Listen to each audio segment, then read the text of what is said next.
Երկրորդ հարցը զինվորական ծառայության եւ զինծառայողի կարգավիճակի մասին օրենքում լրացումներ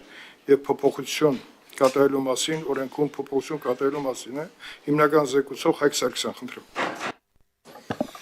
Շնորհակալ եմ հարգելի գործընկերներ, սիրելի հայրենակիցներ,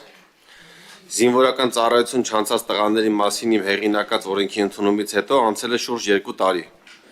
Այժմ ունենք արտասահմանում բնակվող եւ հետախուզման մեջ գտնվող ավելի քան 1200 հայրենակից տղաներ, ում 27 տարին լրացել է իմ նախորդ օրենքի ընդունումից հետո։ Նրանք չեն վերադառնում Հայաստան, քանի որ չունեն որևէ այլ ընտրանք, քան ազատազրկվելը 2-ից 5 տարի ժամկետով։ Ես,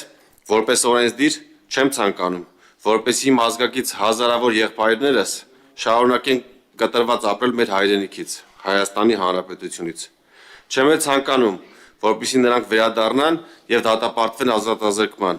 քանի որ այդ դեպքում եւ նրանց ճակատագրերը կխեղվեն, եւ մեր պետությունը ոչինչ չշահելով հսկայական վնասներ կկրի։ Հիմա ասեմ ինչ վնասների մասին է խոսքը։ Քրեակատարողական հիմնարկում մեկ անձի պահման միջինացված ամսական ուղղակի եւ անուղղակի ծախսերը կազմում են 437.900 դրամ։ Եթե վերադարձող անձին դատապարտվեն ազատազրկման 3 տարի ժամկետով, ապա պետությունը նրանցից ամեն մեկի պահման վրա պետք է ծախսի 15.764.400 դրամ։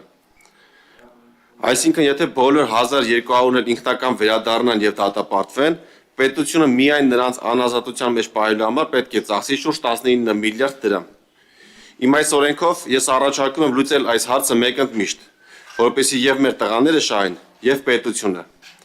Նախագծով 27-ից 37 տարեկան քաղաքացիները կարող են ազատվել քրեական պատասխանատվությունից կամովին վերադառնալով Հայաստանի Հանրապետություն եւ ընտրելով նշված 5 տարբերակներից մեկը։ Առաջին՝ ծառայել 24 ամիս ժամկետով։ Երկրորդ՝ ծառայել 12 ամիս ժամկետով եւ պետական բյուջե վճարել 2.5 միլիոն դրամ։ Երրորդ՝ ծառայել 6 ամիս ժամկետով եւ պետական բյուջե վճարել 5 միլիոն դրամ։ Չորրորդ՝ ծառայել 1 ամիս ժամկետով եւ պետական բյուջե վճարել 10 միլիոն դրամ։ Եվ 5-րդ՝ զինվորական ծառայության փոխարեն պետական բյուջե վճարել 15 միլիոն դրամ։ Նշեմ, որ իմ նախորդ օրենքի ընդունումից հետո 2024 թվականի փետրվարից մինչև 2025 թվականի օգոստոսի 1-ը 17 ամիսների ընթացքում օրենքից օգտվել է շուրջ 200 քաղաքացի։ Նրանք վճարել եւ կամ ծառայել են զինված ուժերում, հաշվառվել պահեստազորում, պետական բյուջեը մուտքագրվել շուրջ 2 միլիարդ դրամ կամ 5 միլիոն դոլար գումար։ Սա նշում եմ օգոստոսի 1-ի դրությամբ, այժմ այդ թիվը անհամեմատ ավելի մեծ է։ Այսինքն ակնկալվում է, որ մեր հայրենակիցները կօգտվեն օրենքից, նրանց մի մասը կվերադառնա Հայաստանի Հանրապետություն,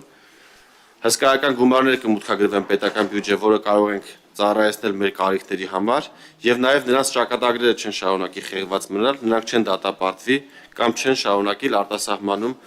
մնալ այլ կարգավիճակով եւ կվերականգնվի նրանց կապը Հայաստանի Հանրապետության հետ եւ նաեւ կհամբերվի պահեստազորը, այսինքն կշահեն թե մեր արտասահմանում բնակվող տղաները, թե նրանց ընտանիքի անդամները, ովքեր կտրված են շատ հաճախ նրանցից